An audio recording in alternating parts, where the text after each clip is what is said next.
they meet on southamericans.com, or he's gonna explain why he doesn't have a neck.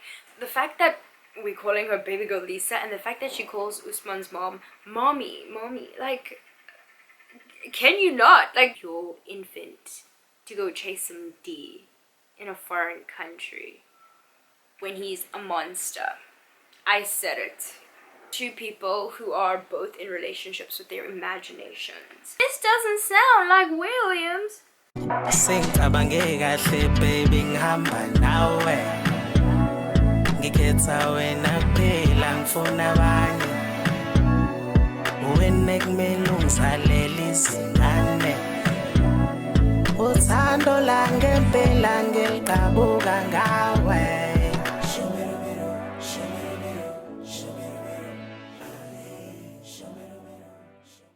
Hello, Sanwanani, Ni Hao, and hey, it's your girl Busi here, and today we are going to be talking about 90 Day Fiance. Now I know this is probably the last thing you expected from this channel, but I have been a fan of 90 Day franchise since January 2017, Cole and Asin's season of, it was still 90 Day Fiance. It wasn't, they hadn't started before the 90 Day franchise then, but she was going to Morocco, and that's when I discovered my love for 90 Day Fiance. So, and while we do that, I'm gonna put on some makeup. Why?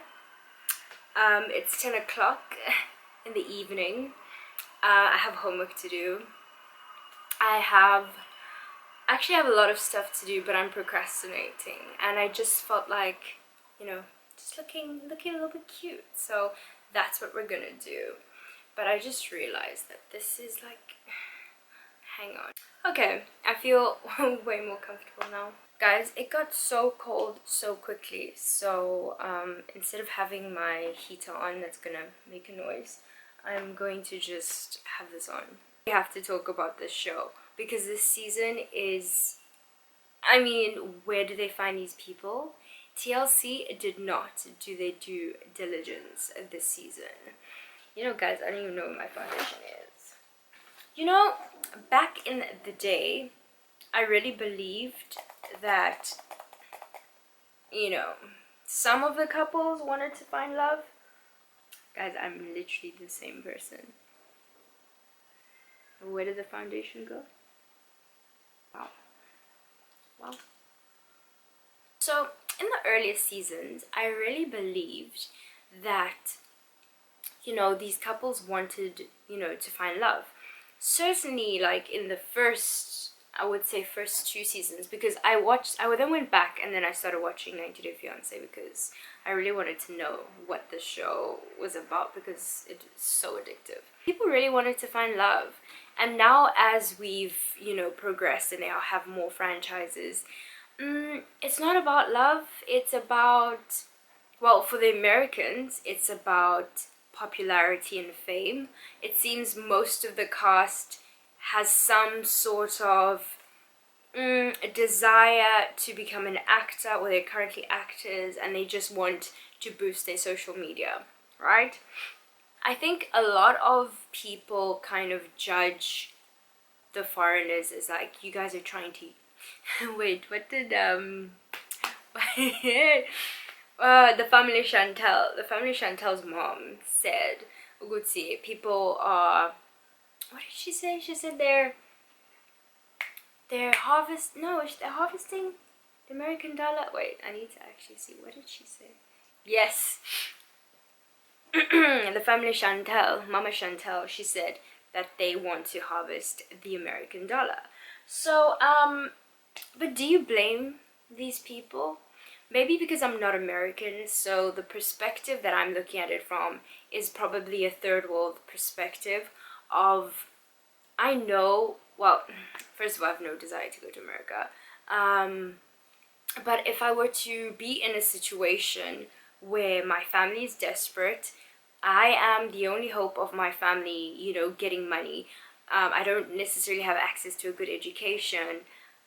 Best believe I am going to all of those sites, especially, now this is the point. The point is most of these people meet on these very specific dating sites. It's not like they meet on Hello Cupid or I don't know, Tinder, I don't know what are international dating sites. No, they meet on SouthAmericansWorld.com or specific Eastern European woman dating sites. So my thing is, if you as an American who has this, obviously you have more social capital as an American, your passport is worth more, you have a better chance of having a higher standard of living, so you have that societal power, and you're going into, not even going to these countries, but you're looking specifically for women or men, but usually for women, who come from obviously, you know, poorer countries, third world countries or developing countries. You're specifically looking for women who don't have money. You know that they don't have money. You know that these countries are poorer than where you're from. So what are you, like, why are you going there? Like, what is your goal? You obviously want to be in a relationship where you hold power over someone, right? Right. So for me, when you have these people who, they're real, right? So they're real and they meet with these Americans, and you can see that this person has no time for this person because they don't even treat these people well. So I'm like, girl, harvest that American dollar, just do it. Anyway, let's just get into our couples, right? Let's talk about Ed and Rose. Big Ed with no neck, right? So I mean, I'm not one to judge people solely based on looks. The first time I saw Ed, I was like, where's his neck? But I didn't say it out loud. I was just like, okay, he's gonna explain why he doesn't have a neck. But what Ed has done in 10 episodes is just show what a, I don't even know what to say, but what a low, bottom of the barrel person he is. Because Ed is, you know, if we're talking about normal beauty standards, he's very unattractive, right? So he's this unattractive man who automatically gains our sympathy as the audience because, oh, he's the underdog. But what he's done to Rose is constantly and consistently embarrass her, telling her breath stinks, telling her to shave her legs. Excuse me, shave her legs, grow a neck. Like, I don't know, he's just like, Ed, you can't be the underdog and also the perpetrator at the same time. Like, pick one, pick a struggle. It's either we're gonna feel sorry for you or you are the asshole. And unfortunately, Ed has just shown time and time again how disrespectful he is, not only to Rose but in general. Like, when he saw her house, he's just like, oh my god, like, this is like a third world country. Yes, it is a third world country, and third world countries didn't just pop up, okay? Third world countries exist because the rest of the developed world ensures that they are. Africa was underdeveloped by Europe, and so was Asia. I mean, read the history books. Anyway, so Ed, guys, let me continue with this makeup. Ed is just disgusting. And now Ed has some rape allegations against him, which, I mean, am I surprised?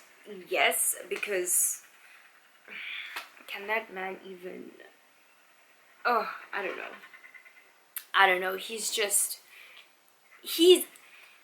Ed is like the worst type of person. He is a sex tourist. Like, and he, I don't know, I don't want to talk about Ed anymore. Rose, please harvest that American dollar. Rose and Rose's sister and okay, Rose, wait, let's get on Rose for a second.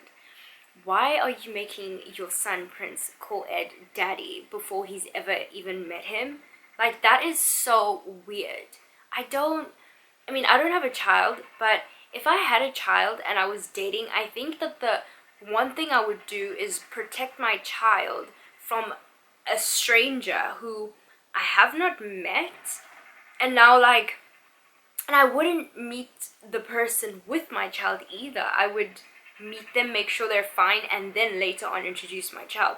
Not like, hey, you know, say hi to daddy. Ugh, Rose, no. Rose, I was rooting for you. We were all rooting for you. Next we have baby girl Visa. Okay, that's how we call her on these streets. Baby girl Visa. Baby girl Lisa. It's so weird that Usman's song is a bop, I won't lie. Soldier Boy. But the fact that we're calling her baby girl Lisa, and the fact that she calls Usman's mom mommy, like, can you not? Like, she's younger than you, I'm sure. So that's very disturbing. So obviously we can't talk about baby girl Visa without talking about Angela and Mike. I like Angela, I won't lie. I'm a fan of Angela because, and you know why? It's because when Angela met Michael's family and the mom and stuff, Angela was really respectful, right? I mean, Angela in general is probably the most disrespectful person on the franchise, but when it comes to the culture and the significance and just how Angela speaks to Mike's mom, it's just so respectful. It's like, you just don't expect that from her. But you know, so I like Angela. I really like Angela. I'm going to now compare. It's a similar situation, an older, you know, woman from America who is going after a younger Nigerian man who, I mean, the man claims to not be a scammer. So I mean, Usman is definitely not an internet scammer. He has more vision than that. Usman wants a record deal, and since that Trisha Paytas thing, I'm pretty sure Usman's gonna get something when he comes to America. So anyway, with baby girl Visa, she is so controlling, and she just doesn't realize how disrespectful she is to him, and how like I don't know. I'm glad mommy kept saying no until basically the last moment, because it sure as hell humbled baby girl Visa. So I'm really glad about that. But yeah, in general, I'm not a fan of baby girl Visa. But yeah, can't believe she actually got into a fight with Trisha Paytas. But now we know that she's married to Usman because she was fighting Trisha Paytas for dancing to a song, and like, so she was like, that's my husband. Like, girl, calm down. Calm down.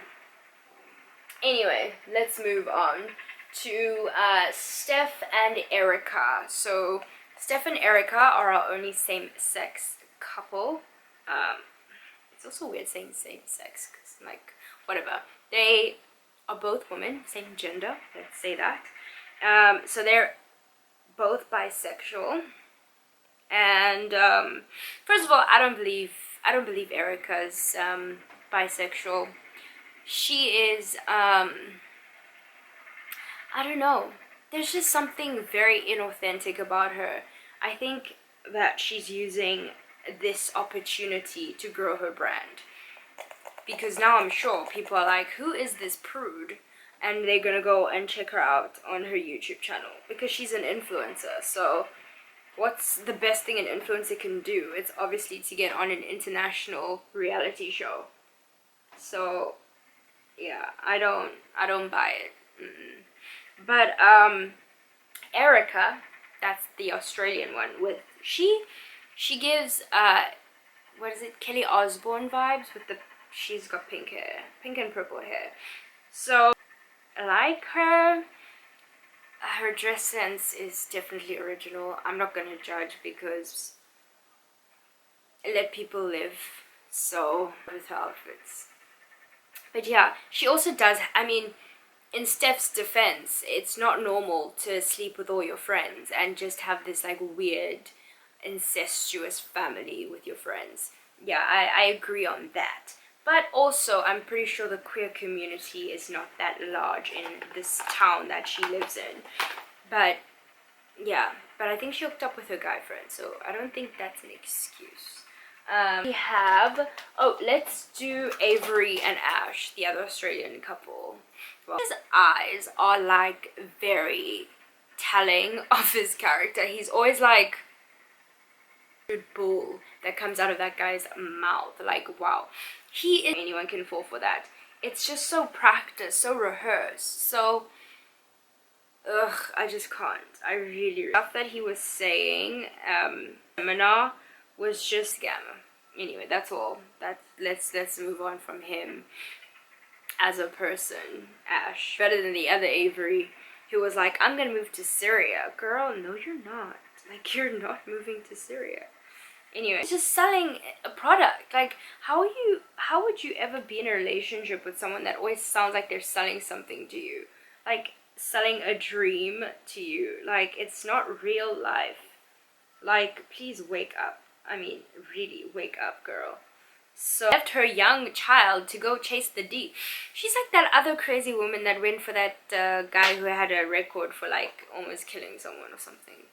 I don't get these women. Like, how do you leave your infant to go chase some D in a foreign country? Or how do you take your infant? Okay, yeah, rather leave your infant, honestly. Darcy and Tom. Darcy's our OG.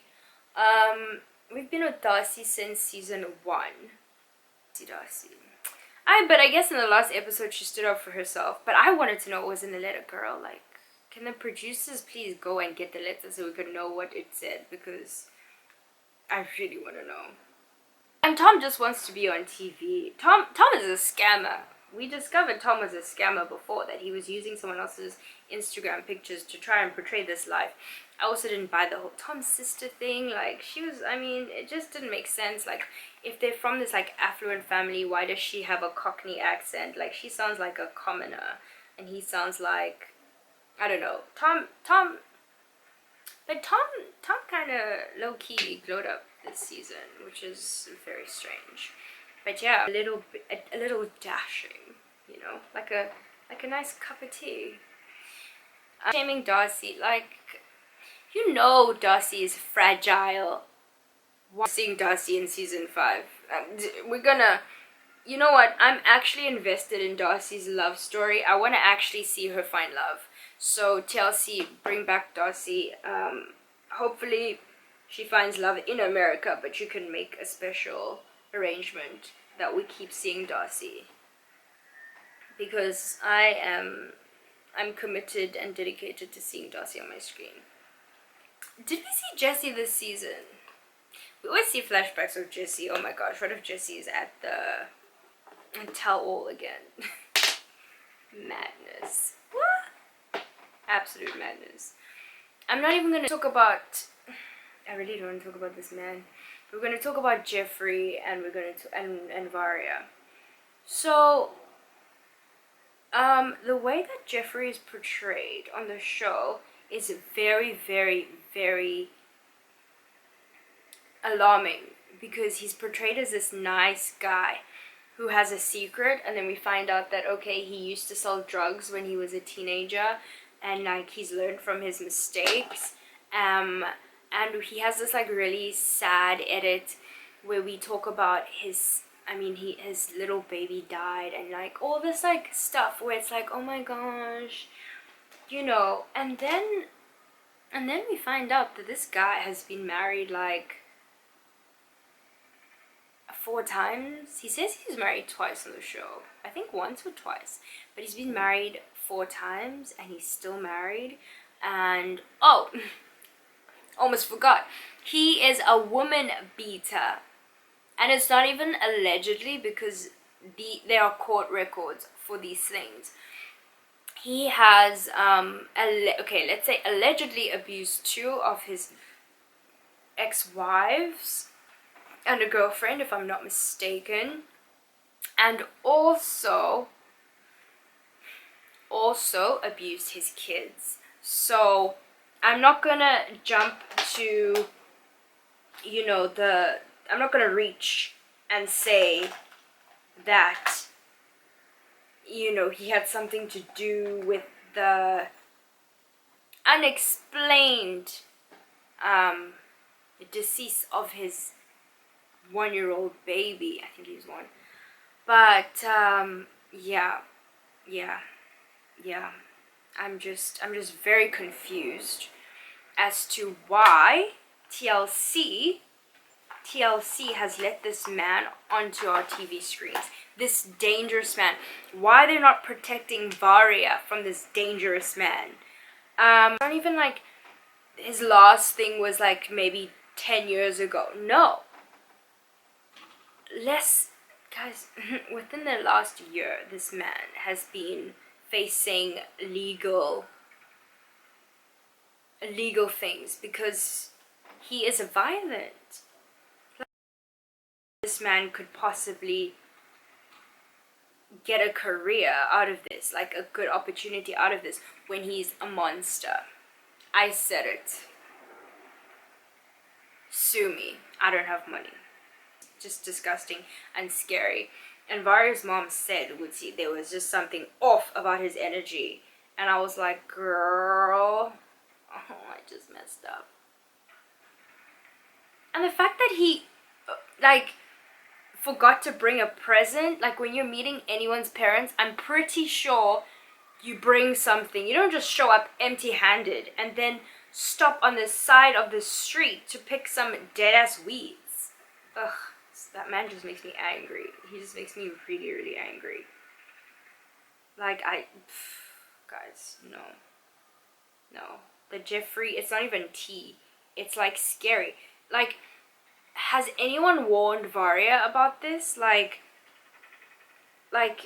is anyone gonna get this girl help? I mean, I hope she's not in America. I hope she's still safely in Mother Russia. Because that man is dangerous. Okay, now we're gonna come to the two people who are both in relationships with their imaginations. So we have, the first person is David and his imagination, but we'll call it Lana. This man has been stood up 3 times. This was the 4th time that he was stood up, and it didn't click to him that homegirl's not coming. Like, no part of him thought, maybe she's not going to show up, when every person in his life told him, we know these tricks, we know these stunts, this, I mean, it's not real. And he was just like, no, it's love, I love her, you know, I've spent $100,000 on this relationship. And also, she's like 20 years younger than him, so gross. You know, you stop feeling sorry for these people, because why are you preying on young Ukrainian women? And I saw an article or something where he admitted that he's dated over 100 Ukrainian women. I don't know how true that is, but it is what it is. So then you spent 1,000 on each of them. So look at it that way. Okay, now let's talk about Auntie Yolanda. Like, Williams. I love Williams. Williams loves me. This doesn't sound like Williams. Williams doesn't exist. Oh no, Williams does exist, because the T on Yolanda, on Auntie Yolanda, is that she knew. Like, she knew that this guy was a Nigerian scammer. She discovered it and then told him to just, you know, lay low. And then this guy threatened to release her nudes. I mean, the screenshots are there, this guy, but I mean, he's obviously just a piece of work. Why would you threaten to release a woman's nudes? She's a widow. Yolanda, girl. I don't know. Guys, keep your parents off the internet, off the gram. Please. Teach them how to reverse image search. Just basically monitor what your parents are doing on the internet. It's your turn to be the parents, because our parents just can't be out in these streets. They obviously need supervision if they're gonna end up like Auntie Yolanda. No. Like, I can't believe in one season of 90 Day we have so many scandals. So we have Ed, you know, allegedly sexually assaulting this woman. We have oh, baby girl Visa. She threatened to commit suicide when Soulja Boy broke up with her the first time.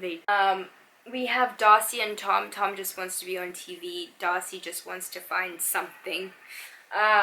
We have Geoffrey, the, I want to say murderer, but I won't. But woman beater, definitely woman beater. A drug dealer. We have Avery and Ash. Ash the scammer with the eyes. Avery, all the Averys, honestly. Then we have David and his imagination, and Yolanda and her Nigerian boyfriend scammer. I mean, I don't know who's the biggest scammer, Yolanda or the guy, because both of them, same WhatsApp group. So that's the tea on 90 Day Fiance. I need 90 Day Fiance to make an apology for including Geoffrey on the show. I understand the Ed stuff. They probably didn't know. Oh, anyway, thanks for tuning in. Don't forget to like, share, and guys. Don't forget to like, share, and subscribe to my channel.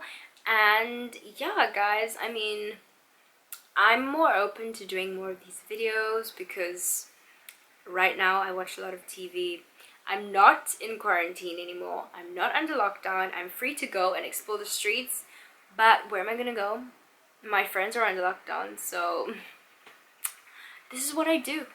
I watch TV. Well, I mean, you know, I watch things on the internet. So yes, but I'll be back soon.